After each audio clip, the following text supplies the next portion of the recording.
Гүүр бол үндсэндээ 48 жилийн дараа анх удаа шинжлэгдэж байгаа. Үндэсний компани бас гүйцэтгэж чанарын өндөр түвшинд хугацаанаас нь өмнө хүлээлгэж өгч байна. Өнөөдөр бид энэ сонсголын гүүрний хөдөлгөөнийг нээж байгаа.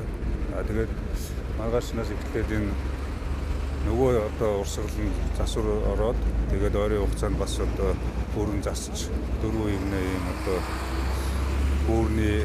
шинэ гүүрний бас ингээд хуучин гүүрний шинжилгээ ажил хийгдэж байна. Энэ хэрээр энэ чиглэлийн урсгалыг эрчимжүүлэх, дээрээс нь замын хөдөлгөөний төвжирлийг бууруулах, за мөн одоо хөдөлгөөний аюулгүй байдлыг хангахад бол хамгийн чухал одоо асуудал.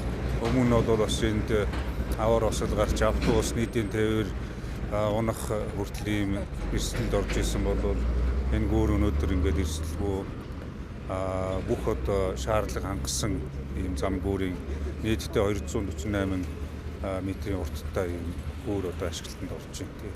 Өнөөдөр манай Гангүүр гэдэг үндэсний бүтээн байгуулагч компани туслан гүйцэтгэгчээр ажиллаад өнөөдөр ингээд хүлээлгэж өгч байна. Энэ гүүрийн онцлог гэх юм бол энэ дээр маш төвжирэл үүсдэг хоёр тал дээр яармаг талаас ирж байгаа, хойноосоо Монсын уул зураас наашаа ирж байгаа машинууд дээр маш их төвжирэл үүсгдэг. Энэ асуудал бол өнөөдрөөр ингээд шийдэгдэж байна гэдгийг бол бас хэлэхэд таатай байгаа. Энэ хоёр гүүр мар өнөөдөр ингээд ашиглалтанд орлоо. 7 сарын 15-наас энэ нөгөө талынхаа хуучин гүүрийг бол засварлах ажил бас явагдана. 9 сарын 15 гэхэд бол дараагийн одоо зүүн талын гүүр маань ашиглалтанд орно гэдэг ийм мэдээлэлтэйгээр ажиллаж байгаа.